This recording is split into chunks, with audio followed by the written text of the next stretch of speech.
நான் வந்து ஒரு சபைக்கு போய் பாடுறேன், இல்லை ஒரு ஸ்டேஜில் பாடுறேன்னா என் கூட பாடுற முக்கால்வாசி பேர் அழகாக இருப்பாங்க. அவங்க ட்ரெஸ்ஸிங் சூப்பராக இருக்கும், நல்லா செக்கச்செவல் இருப்பாங்க, ஸ்கின் கலர் எல்லாமே இருக்குல்ல. ஒரு பேரண்ட்ஸ் கூட வருவாங்க எல்லாம்.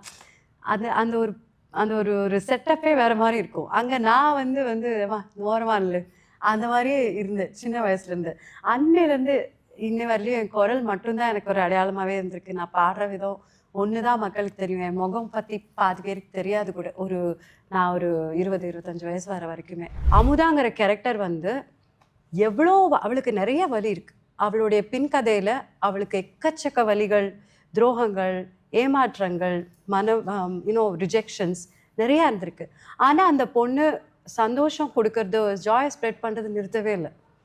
அது எனக்கு என்னமோ வந்து அக்கா வந்து இந்த பாரு, this is what I envision for you, நீ இப்படி தான் ஆகணும், நீ வந்து ஒரு அமுதாவோட ஒரு பர்சனாலிட்டியாக பிளாசம் ஆகணும் அப்படின்னு எனக்கு கொண்டு வந்து அந்த கரெக்ட் டைமில் கொடுத்த மாதிரி எனக்கு தோணுச்சு. I was very happy.